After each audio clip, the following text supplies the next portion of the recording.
आदमी को अच्छे से पता था कि उसकी बीवी का किसी और आदमी के साथ घर पर मिलने का प्लान है, लेकिन उसने तुरंत कुछ नहीं कहा। मगर वो भी चुपचाप बैठने वाला नहीं था जब उसकी बीवी उसे खुलेआम धोखा दे रही थी। उसने प्लान किया और बहुत सारे जर्नलिस्ट्स को बुला लिया ताकि वो पूरे सीन को लाइव स्ट्रीम कर सके। जब सब कुछ तैयार हो गया एक्सपोज करने के लिए, उसने अचानक जर्नलिस्ट्स को बाहर रोक दिया। असल में उसने पहले ही कमरे में एक हिडन कैमरा लगाकर लाइव शुरू कर दिया था, बिना उसकी बीवी को बताए। उधर बीवी एक रिच लड़के के साथ बैठकर डिस्कस कर रही थी कि कैसे अपने पति को घर से निकाल दे बिना उसे कुछ दिए। उसे अपने पति से नफरत थी क्योंकि वो उसे एक नॉर्मल मजदूर समझती थी और सोचती थी कि वो उसकी सेलिब्रिटी लाइफ के लायक नहीं है। लेकिन उसे ये नहीं पता था कि उसका पति असल में नेशनल साइंस एकेडमी का एक टॉप सीक्रेट साइंटिस्ट है और उसने अपनी आइडेंटिटी इसलिए छिपाई थी क्योंकि उसका काम बहुत कॉन्फिडेंशियल था। अब जब उसकी रिसर्च पूरी हो चुकी थी, ये पहली बार था जब वो पब्लिक में आ रहा था। उसने सारी चीजें बहुत प्लान करके की थी ताकि वो अपनी बीवी को एक अनफॉरगेटेबल लेसन दे सके। उस टाइम उसके ससुर और पूरा घर भी लाइव देख रहा था। जब उन्होंने देखा कि उनका दामाद इतना सक्सेसफुल है तो उन्होंने अपने बेटे से कहा कि सब रिलेटिव्स को भी बोलो लाइव देखने के लिए। उधर उसकी बीवी के फैंस भी शॉक्ड थे,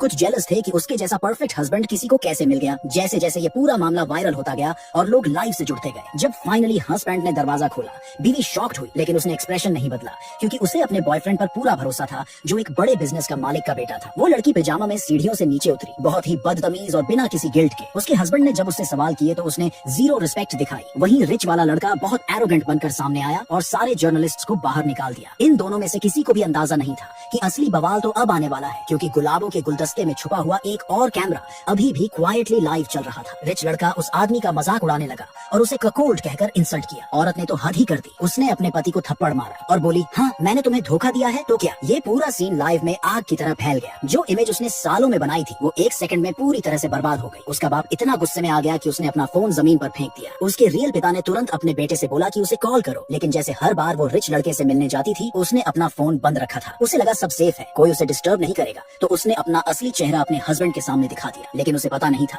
कि पूरे इंटरनेट पे लोग उसे गालियां दे रहे थे। उधर रिच लड़का अब भी अपनी फैमिली कंपनी की ताकत का घमंड कर रहा था। उसे अंदाजा नहीं था कि उसके बाप का बॉस ये सब लाइव देख रहा था और ऑलमोस्ट हार्ट अटैक की हालत में पहुंच गया था। उसने तुरंत अपने असिस्टेंट को बोला कि रिच लड़के के बाप को उसके पद से हटा दो। औरत की जो मॉडलिंग एजेंसी थी वहाँ सब गुस्से से पागल हो गए, लेकिन उसे कॉन्टैक्ट करना इम्पॉसिबल था क्योंकि उसका फोन ऑफ था। स्पॉन्सर्स और ब्रांड्स ने एक एक करके सारे कॉन्ट्रैक्ट्स कैंसिल कर दिए। एजेंसी का बॉस मजबूरी में अनाउंसमेंट कर दिया कि अब से उसका किसी भी प्रोजेक्ट में कोई काम नहीं रहेगा। उसको ब्लैक लिस्ट कर दिया गया। बीजिंग में टॉप लेवल के लोग गुस्से से फट पड़े क्योंकि उन्हें अपने साइंटिस्ट की रेपुटेशन बचानी थी। और इसी बीच वो औरत बिना कुछ रियलाइज किए अपने चेहरे पर मुस्कान ले लाखों लोगों के सामने प्राउडली कैमरा में देख रही थी।